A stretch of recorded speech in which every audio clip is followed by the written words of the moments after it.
I'm Ann Daliano. We're at the Mexican American Cultural Center, Austin, Texas. We're at the RISE conference. Go ahead and say your name.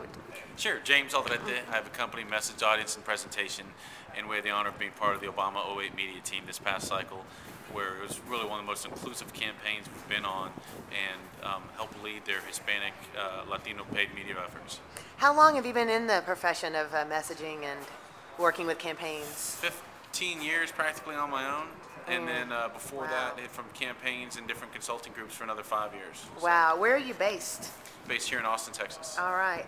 Listen, you got to work with the Obama campaign. What did you enjoy the most about working with that campaign? Really, it was the first time, I think, on something that we've been part of where the Latino effort wasn't totally just segregated or treated as like, how do we just keep you all happy? It was a full part of the strategy. It involved the entire media team from David Axelrod to Jim Margolis. We also brought on Freddie Balsetta from Florida. So it just became a large conversation, and it was how do we integrate it with the larger campaign purpose. There's clearly differences among ethnicities and differences in states, but it's no longer a compartmentalized vote.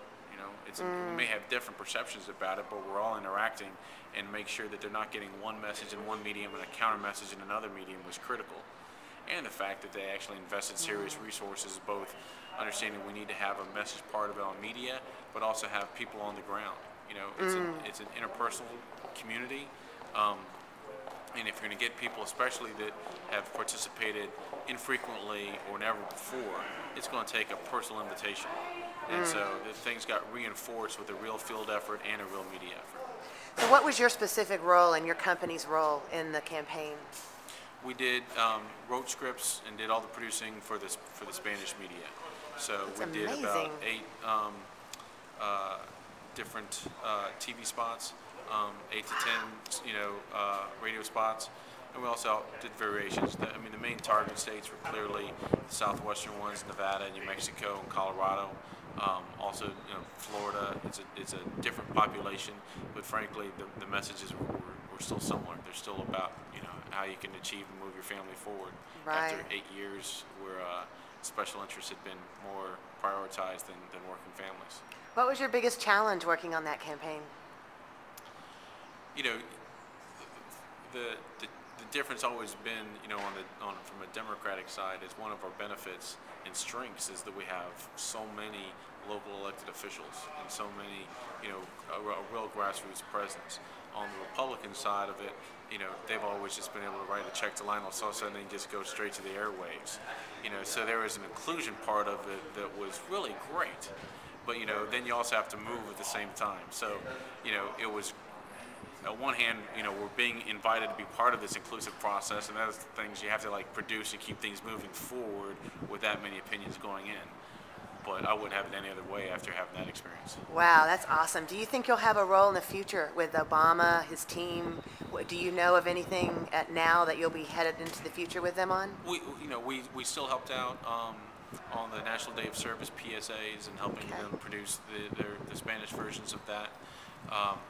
There's still a transition going on, and they're getting used to the responsibilities of administration and governing.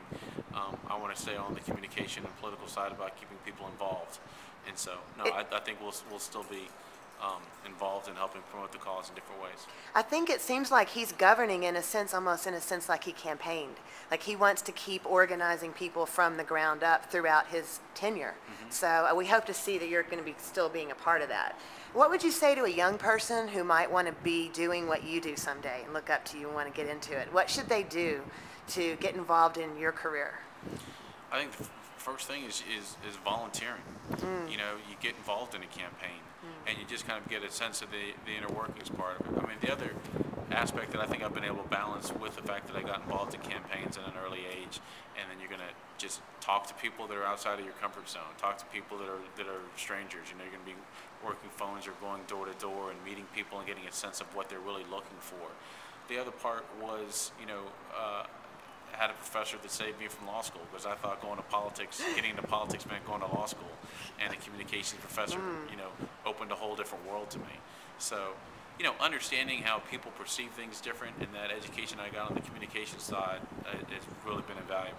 Wow. James, how can we find out more about you, find you? Do you have a website? How can we We'll keep have up with an you? evolving website that we'll be relaunching fairly soon, but basic contact information can always be at mapwins.com. That's MAPWINS.